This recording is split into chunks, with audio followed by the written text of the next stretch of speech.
Hello दोस्तों। तो कैसे हैं आप सब? आई होप आप सब अच्छे होंगे। जैसा कि आपको पता है अब रीनीट में केवल 1 मंथ ही बचा है। तो आज हम बात करेंगे कि मैं ऐसा क्या खास करने वाला हूँ कि एटलीस्ट 650 प्लस तो आ जाएं रीनीट में। और जो मैं कर रहा हूँ आप भी कर सकते हैं, क्योंकि मैं एक बहुत ही रेलिवेंट चीज़ कर रहा हूँ। तो जैसे देखो, आपको पता है जब भी कोई पेपर होता है नीट का, हर बार हर कोचिंग के टीचर आ जाते हैं, PWLN हर कोचिंग के, कि देखो ये इतने सारे क्वेश्चन हमारे नोट से आए हैं, एग्जैक्ट हमारे नोट से, बस अपना क्लेम करते रहते हैं। लेकिन देखो आप, हम सबको ये समझना पड़ेगा कि NTA जो पेपर बनाती है, NTA किसी की भी स्टूडेंट नहीं है। कोई भी कोचिंग की कोई भी मॉड्यूल वो कहीं से नहीं पढ़ती। उसने अपनी बुक्स NCERT की जो बनाई हैं वो उन्हीं से देती है। तो NCERT इसलिए बोलते हैं तीनों सब्जेक्ट के लिए ज़रूरी है। NCERT is very important for all 3 subject, not केवल बायोलॉजी फिजिक्स प्लस केमिस्ट्री। हर एक सब्जेक्ट के लिए NCERT आपको अब पढ़नी पड़ेगी। हर साल ये ट्रेंड बदलता जा रहा है। JEE मेन में भी हो रहा है आजकल, JEE एडवांस में भी कुछ क्वेश्चन NCERT से आते हैं। तो NCERT आपको पढ़नी पड़ेगी। तो वही मैं आपको बता रहा हूँ, यू कैन ट्रस्ट मी। और आपको मेरे पे भरोसा नहीं हो रहा तो आप नीट 2000 जितने भी नीट के PYQ हुए हैं, जैसे 2022, 23, 24, 25, 26 जितने भी, उनसे क्वेश्चन पेपर मैच करा लें, यूट्यूब पे डालें कि NEET paper from which source.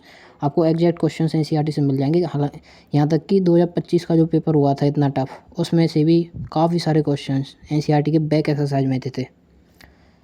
तो इसलिए तो अब हम बात करेंगे, ये NCERT करनी है कोचिंग मॉड्यूल इस टाइम पे नहीं, टाइम बहुत कम है। केवल इस टाइम पे आपके जो बुक मार्क क्वेश्चन हैं वो करने हैं और रिवीजन करना है। देखो, तो ये मेरा अगले 30 दिन का टारगेट होने वाला है, 4 वीक का। तो NCERT मैया की जय, सबसे ज़रूरी तो ये है।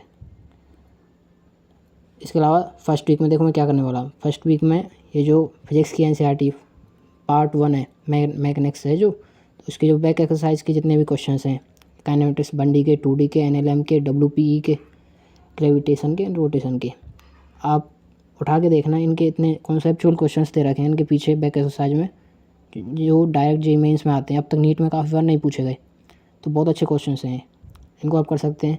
न्यूटन डायमेंशन ये इतना रेलिवेंट क्वेश्चंस नहीं है, तो इसको आप छोड़ सकते हैं।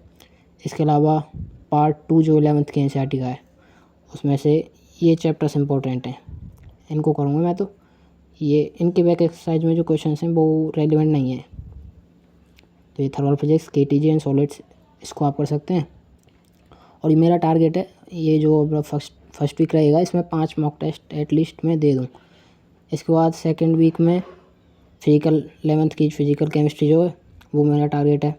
इसके back questions, mole concept, atomic structure, thermodynamics, ionic equilibrium, खासकर ये आयनिक इक्विलिब्रियम, इसको आप देखना, इतने अच्छे क्वेश्चंस हैं इसके। जो बच्चे जिनका वीक होता है, मेरा भी वीक था ये, और जब इसके बाद जब मैंने NCERT के क्वेश्चंस लगाए यानी कि इक्विलिब्रियम के, तो काफ़ी मेरा अब कॉन्फिडेंस बन चुका है इस पर। तो आप ज़रूर देखें NCERT के क्वेश्चन।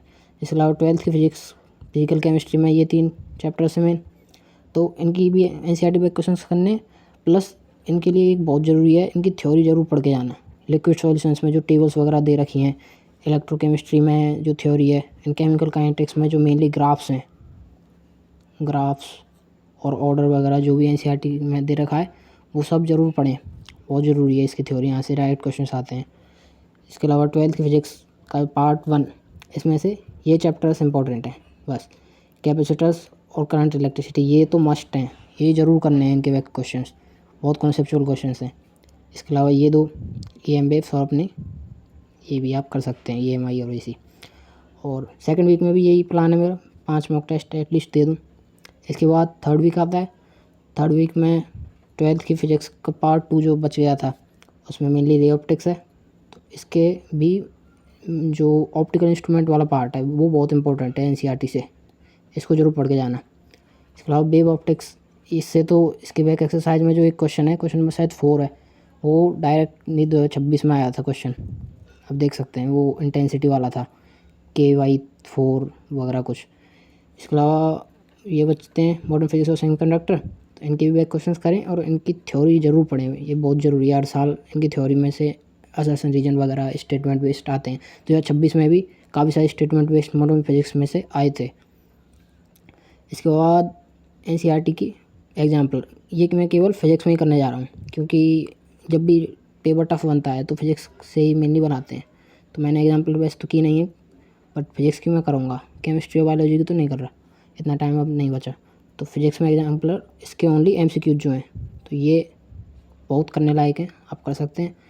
और थर्ड वीक में टारगेट है मेरा कि एटलीस्ट 7 to 10 मॉक टेस्ट मैं दे दूँ, क्योंकि अभी मैं दे सकता हूँ, इससे ज़्यादा तो फिर मैं बाद में तो नहीं दे पाऊँगा। फोर्थ वीक तो मेनली रिवीजन के लिए रहता है। तो इसके बाद ये रहा फोर्थ वीक, ये काम डाउन। इसमें आपने जो भी पढ़ा है, जितना साल में, जितनी चाहे 1 साल 2 साल 6 महीने, वो सब आपको अब रिवाइज़ करना है। ऑल थ्योरी चैप्टर्स रिवाइज़ करने हैं। जो भी आपके वोलेटाइल टॉपिक्स हैं, भूल जाते हैं, वो सब पढ़ने हैं बार बार। और बायोलॉजी के एटलीस्ट जितने भी चैप्टर्स हैं एक बार आँखों के आगे से ले जाओ, जल्दी जल्दी क्विक रिव्यू कर लो उन सबको। और जैसे एवोल्यूशन, बायोडाइवर्सिटी, ऐसे इन जैसे चैप्टर्स में से इनकी एनसीईआरटी की टेबल्स और डायग्राम बहुत इंपॉर्टेंट है इन चैप्टर्स की, तो ये पढ़ जाएँ। इसके अलावा आपकी जो भी मिस्टेक्स, नोटबुक टेस्ट आप जो दे रहे हैं मॉक टेस्ट, उसमें जो भी गलती हो रही हैं, अपनी मिस्टेक नोटबुक्स को रिवाइज़ करें लास्ट के वीक में।